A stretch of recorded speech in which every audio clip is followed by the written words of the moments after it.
નમસ્કાર, એશિયાના સૌથી જૂના અખબાર મુંબઈ સમાચારના ડિજિટલ પ્લેટફોર્મ પર આપનું સ્વાગત છે અને હું છું જીગર પંડ્યા। નજર કરીશું મહત્વના સમાચારો। અમદાવાદ સહિત ગુજરાતભરમાં નવરાત્રિની ધામધૂમથી તૈયારીઓ થવા લાગી છે।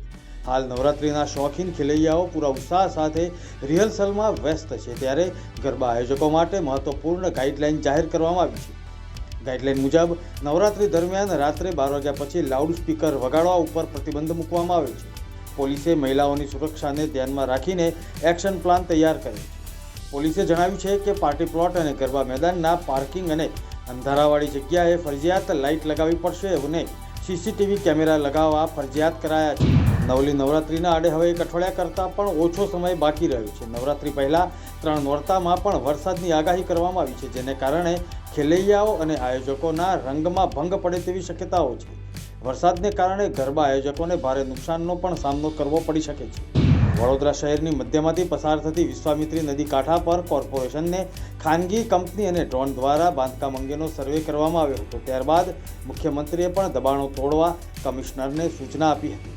13 ગેરકાયદેસર બાંધકામોને કોર્પોરેશને નોટિસ ફટકારી હતી, પરંતુ 72 કલાકનું અલ્ટિમેટમ પૂરું થયું છે અને સમા વિસ્તારમાં બાલાજી ગ્રુપ દ્વારા બાંધવામાં આવેલા અગોરા મોલનું ક્લબ હાઉસ અને રિટર્નિંગ વોલ તોડવાની કામગીરી કોર્પોરેશન દ્વારા શરૂ કરવામાં આવી।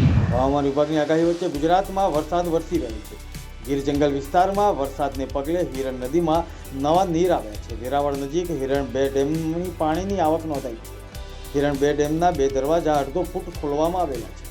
કાંઠા વિસ્તારના ગામોને એલર્ટ કરાયા છે। રાજ્યમાં છેલ્લા 2 દિવસથી સતત વરસાદ વરસી રહ્યો છે। રાજ્યના હવામાન વિભાગ દ્વારા પણ વરસાદની આગાહી સામે આવી છે।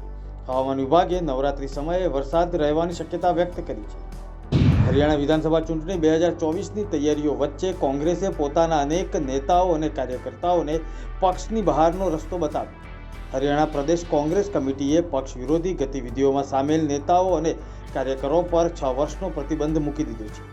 પક્ષમાં તેઓ કોઈ પણ કામકાજ કરી શકશે નહીં। હરિયાણા પ્રદેશ કોંગ્રેસ કમિટી પક્ષ વિરોધી ગતિવિધિઓમાં સામેલ કોંગ્રેસના ઉમેદવારો વિરુદ્ધ પ્રચાર પ્રસાર અને પક્ષના નિયમોનું ઉલ્લંઘન કરનાર તમામ નેતાઓની હકાલપટ્ટી કરી છે। ભારત બાંગ્લાદેશની વચ્ચે બીજી ટેસ્ટ કાનપુરમાં રમાઈ રહી છે। આ ટેસ્ટ દરમિયાન બાંગ્લાદેશી ફેનની સાથે મારપીટની ઘટના સામે આવી। બાંગ્લાદેશી ચાહકને હોસ્પિટલમાં દાખલ કરવામાં આવ્યો છે। ભારતીય ચાહક પર આરોપ છે કે તેણે બાંગ્લાદેશી ચાહક સાથે મારપીટ કરી હતી। સોશિયલ મીડિયા પર મારપીટમાં ઈજાગ્રસ્ત બાંગ્લાદેશી ચાહકનો વિડીયો ઝડપથી વાયરલ થઈ રહ્યો છે। કોમેડી શો તારક મહેતા કા ઉલ્ટા ચશ્માના એક પછી એક કલાકારોના આરોપો અને ખુલાસાથી વિવાદ સર્જાઈ રહ્યો છે।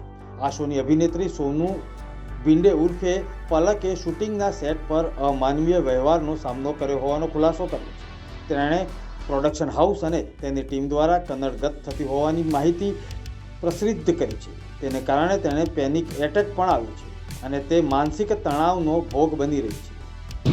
કેન્દ્રીય માર્ગ પરિવહન મંત્રી નીતિન ગડકરીએ વડાપ્રધાન પદની ઓફર થયાની ચર્ચાઓ વચ્ચે મોટું નિવેદન આપ્યું છે।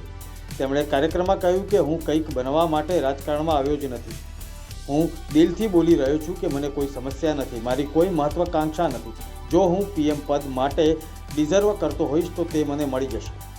મહારાષ્ટ્ર વિધાનસભાની ચૂંટણી નજીક આવી રહી છે, પરંતુ ભાજપના નેતા અને નાયબ મુખ્યમંત્રી દેવેન્દ્ર ફડણવીસે મોટું નિવેદન આપ્યું છે, જેનાથી મહાયુતિની અંદર રાજકીય માહોલ ગરમાઈ શકે છે। લોકસભાની ચૂંટણી પછી આ પહેલીવાર બન્યું છે જ્યારે ભાજપના નેતા અને મહારાષ્ટ્રના નાયબ મુખ્યમંત્રી દેવેન્દ્ર ફડણવીસે પણ અજીત પવાર પર આક્ષેપો કર્યા અને લોકસભા ચૂંટણીમાં નબળા પ્રદર્શન માટે જવાબદાર ઠેરવ્યા। પીએમ કિસાન સન્માન નિધિ યોજનાના 18મા હપ્તાની તારીખ જાહેર થઈ ચૂકી છે।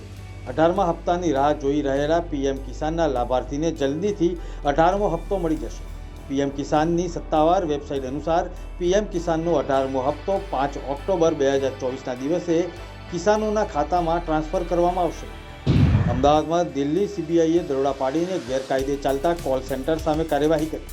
દિલ્હી સીબીઆઈની 300 અધિકારીઓની ટીમે ગેરકાયદે કોલ સેન્ટર પર દરોડા પાડ્યા। દિલ્હી સીબીઆઈએ અમદાવાદ અને આસપાસના વિસ્તારોમાં ચાલતા કોલ સેન્ટર પર દરોડા પાડતા જ હાહાકાર મચી ગયો। સીબીઆઈને કોલ સેન્ટર દ્વારા લોકોને ફસાવીને તેમની પાસેથી રૂપિયા પડાવવામાં આવતા હોવાની ફરિયાદ મળી હતી। આ હતા અત્યાર સુધીના મહત્વના સમાચાર। વધુ સમાચારની અપડેટ માટે જોતા રહો મુંબઈ સમાચારનું ડિજિટલ પ્લેટફોર્મ। નમસ્કાર।